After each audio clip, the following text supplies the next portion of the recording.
Again, this video is a look at the very long-awaited tram train system in Sheffield. So here's the Sheffield tram system, and leaving is a regular Sheffield tram, and arriving into the station is the new tram train vehicle. This vehicle does look very nice compared to the old vehicles, and it has been an incredibly long time for this new extension to actually start operations, and it's been talked about for years and years and years, and it's just felt like forever, and only now, finally, after such a long time, have operations began on the new extension. How could it have taken them this long to build what is relatively a pretty small extension? It seems that most things in the north of England are like this. A lot of transport projects get talked about, but pretty much none of them actually ever happen. And the few that do happen are talked about for what feels like a century before it actually reaches the stage when it finally enters service. So then, let's now get on the new tram train and let's take a look around this vehicle. It looks very nice.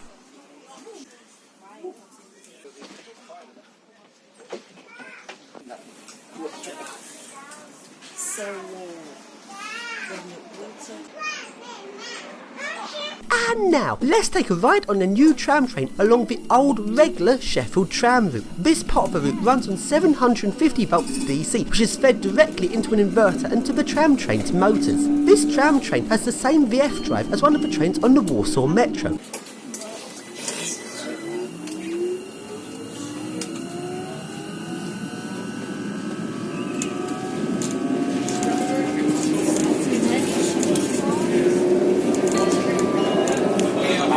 This is the tram train service to Parkgate. The next stop by request will be Tinsley, Meadowhall South.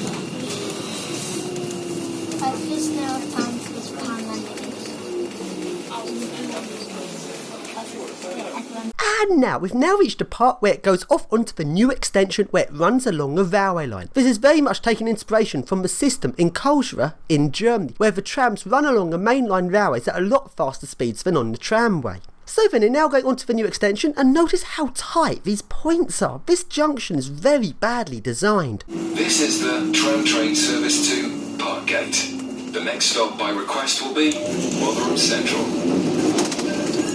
And notice that the other tram train sat there and waited. I've got a feeling that the two vehicles are not allowed to pass on these set of points because of how tight they are. There'd be overhang swing and the vehicles would hit. That is so badly designed. And then the tram train has to wait for clearance at these points, despite the fact the next section is actually clear. This is a delay, and it's also not very well designed. Then the tram train starts moving, and at very, very slow speed.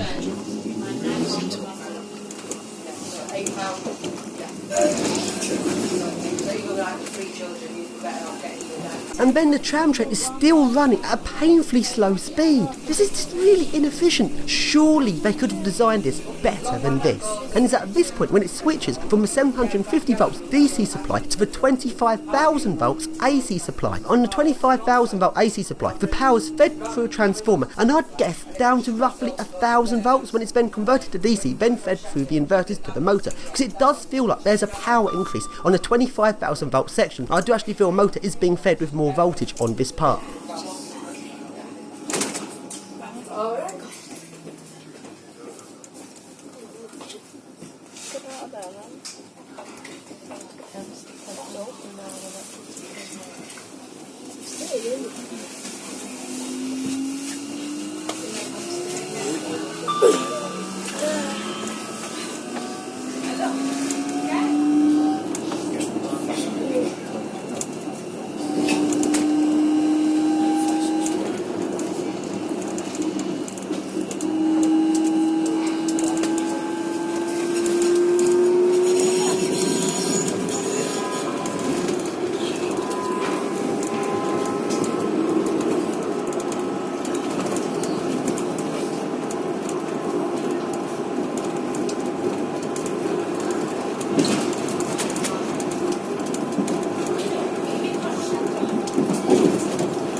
tram train service to Parkgate. The next stop by request will be Rotherham Central.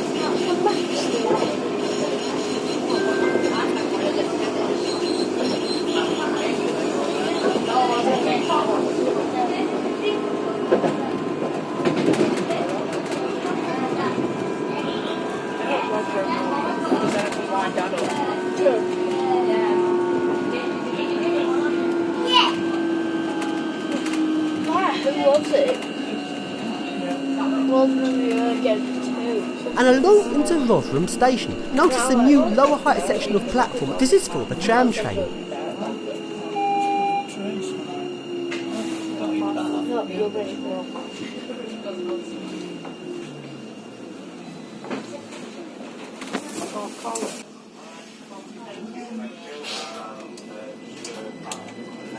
And it speeds out of this station, but it doesn't go straight up to speed. For some reason it has to stay at slow speed when passing the bigger platforms. Why?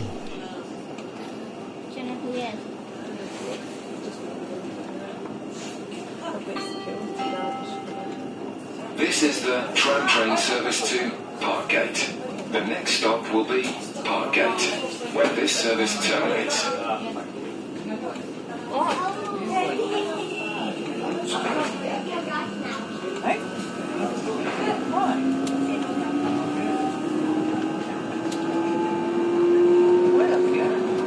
Next stop's Parkgate.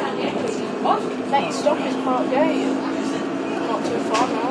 I do. I'll press go button. We'll try this.